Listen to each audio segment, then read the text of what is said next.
very much, Stephanie. So in Metropolitan Vancouver, the majority of the 2.5 million population resides in an earthquake hazard area. Earthquake disasters are unpredictable. It's not a creeping risk. So how well are we prepared? Let me start in the following way. I'm going to just underline the report that Tamsin talked about.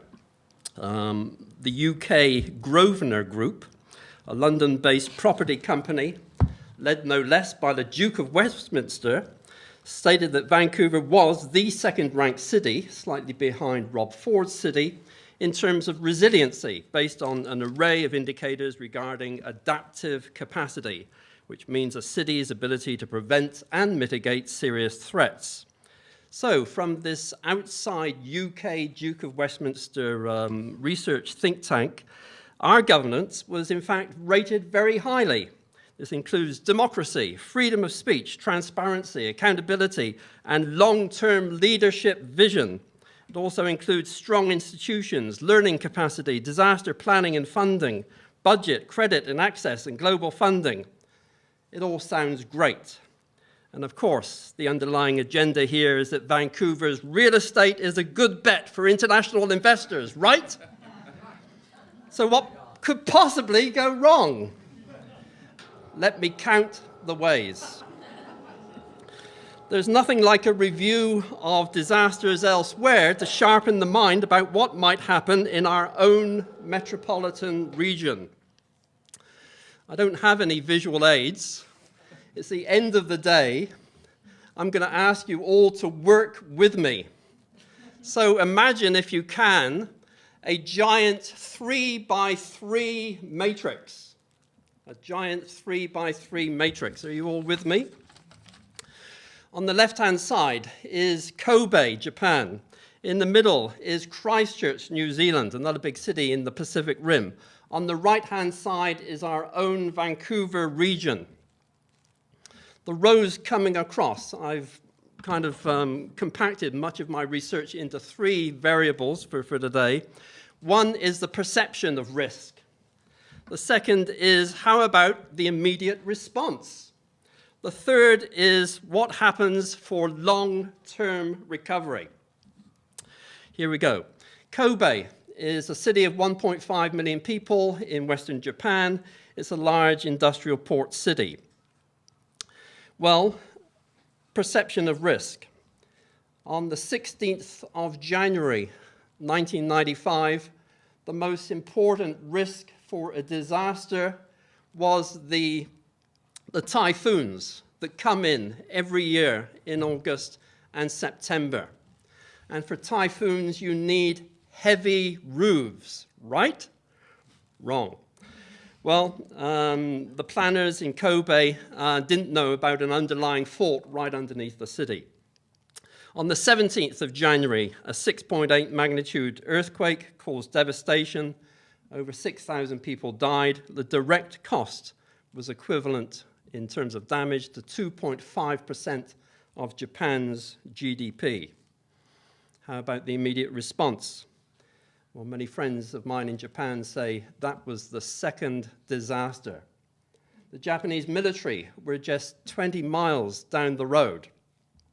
Because of protocols in that time, the 1990s, because of Japan's military past, no self-defense force came to dig people out until 4 days later.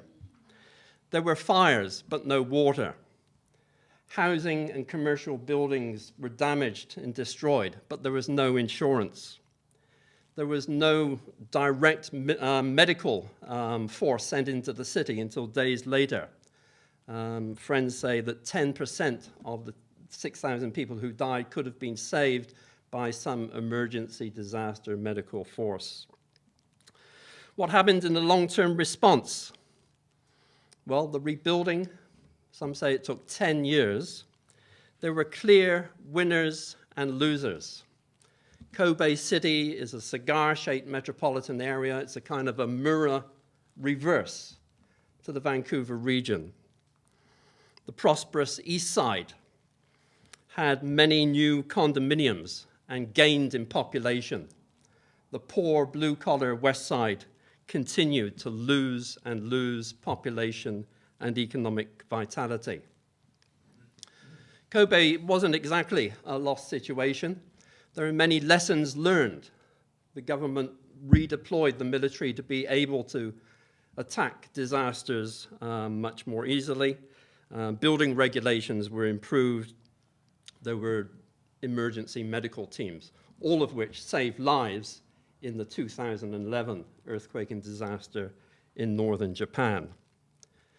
Okay, do you have your 3.3 matrix still in mind? Let's go to the middle row, or middle column, I should say. Christchurch, another city on the Pacific Rim of Fire.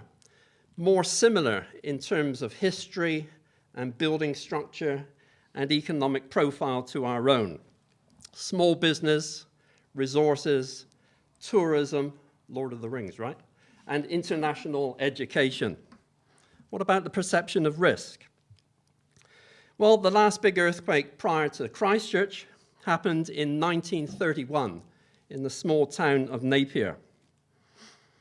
The Christchurch earthquake was really 4 separate earthquakes. In September 2010, a 7.3 magnitude earthquake struck the city. There was a tremendous loss of the older stone and masonry buildings. The planners, the community, breathed a sigh of relief. Lightning can't strike twice, right? Wrong. In February 2011, a smaller earthquake, but one completely right under the city centre, caused havoc. 128 people died, 5,000 people injured, about $30 billion in direct damage. How about the immediate response in Christchurch? Well, I was impressed by the Kiwi can-do attitude. The police, the local fire ambulance, all played their part. They have a kind of a British civil defence response. It was all orchestrated by the Wellington capital city. Some of you may have seen the Google websites that were put up. The sewerage system was down. They immediately bought 5,000 porta potties, right? And they were all on the Google mapping system, except when I tried to find one, some of them were out of place. There was a student army digging the liquefaction, the mud from the suburban houses. Volunteers played an awful lot of role in Kobe as well. Well, what about the long-term response?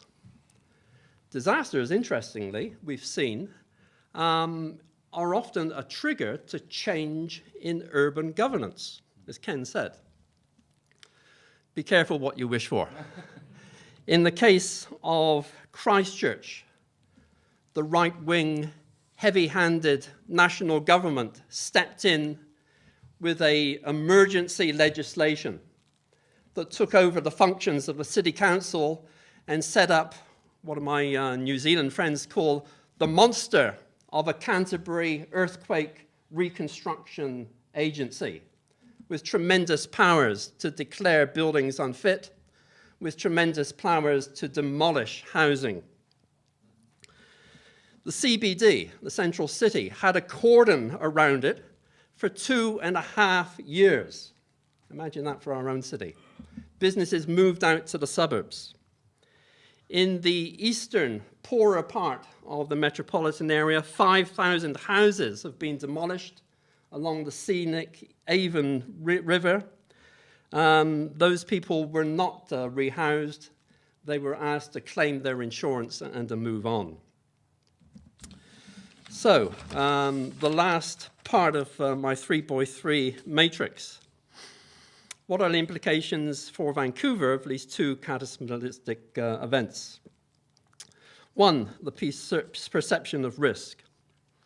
It's well known that the Cascadia fault line could produce a magnitude 9 quake, which would probably lead to a tsunami inundating the west coast of Vancouver Island and Victoria. Well, even a magnitude 6 earthquake on some yet unknown fault line in the Georgia Strait could do great damage to Vancouver, Point Grey, and also this university, and this building, and certainly my own, the Department of Geography, and maybe the School of Community and Regional Planning as well. The city bridges and the approach roads could be broken, and also the Massey Tunnel. In that case, there would be a lot of folk that could not get home for several days. We need to look at our critical infrastructure, our stock of older buildings. Hey, in a major earthquake, hundreds of thousands of teenagers would not be able to use Facebook. I joke. Everybody go out and buy today a battery-operated radio. Okay, how about the immediate response? Well, the acronym is YOYO. YOYO? Y-O-Y-O. You're on your own.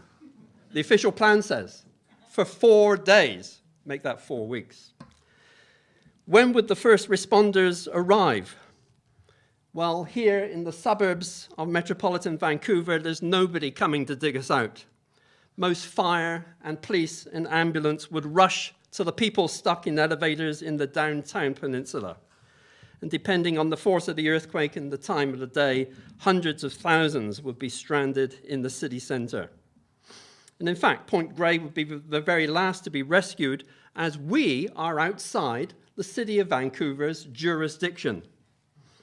In the same way that the United States Navy helped in response to the 2011 tsunami in Japan, we should get used to US Marines coming across the border to help us in the Lower Mainland. Final square of my 3.3 matrix. What about our long-term recovery? Well, following any major catastrophe, there's a need to get things done quickly. Planning horizons are much shorter than usual. So there's a need to strike the right balance between getting things done and the values of inclusiveness which we heard about earlier today. Would a right-wing British Columbia government declare a state of emergency here and take over the powers of municipal governments and adopt a brutal top-down approach to metropolitan recovery? Another lesson from my research in other parts of the Pacific Rim is that citizens and businesses do not recover equally from a catastrophic disaster. Research shows that there are differences between men and women, landlords and tenants, rich and poor, professional and unemployed, big business and small business, residents and immigration. Here in the Lower Mainland, the downtown east side is our poorest neighborhood, and it also has the oldest stock of buildings. After a major earthquake, there will be likely to be a very large tent city for the downtown east side people in Stanley Park. We can look forward to a displaced population in our region of more than maybe 100,000. How would we house them? If the port and airport facilities are badly hit, then those critical infrastructure essential to our economy may not recover quickly, and billions of dollars of local economic activity and thousands of jobs would be affected. What about regional governance implications? As Ken said, the province would have to be involved. They're in charge of hospitals, for example. Outside of British Columbia, Ottawa would be required to bring in troops and supply and other resources. And as we heard, the bad news is that last month the Auditor General Russ reported that British Columbians are at significant risk if a catastrophic earthquake would occur today. The Emergency BC current operating budget is the same as it was for 2006, even though our population has increased by 15%. So there's nothing like a disaster elsewhere to bring home what has to be done in Vancouver. No jurisdiction in the world can fully prepare to manage all the effects from a catastrophic earthquake. However, some level of preparedness must be achieved to reasonably protect the population, infrastructure, and economy of the province and the region from the predicted impacts of such events. It takes a conscious decision by governments, along with a long-term commitment and the capacity to achieve a predetermined desired level of preparedness. Are we at a trigger point in history? Well, I don't want to scare people, but a major disaster in 2014 would be a game changer for Vancouver. We need to conduct disaster scenarios and then plan and act accordingly. And we certainly need to create discourses about Vancouver quite different from those of the UK Grosvenor Group. Thank you.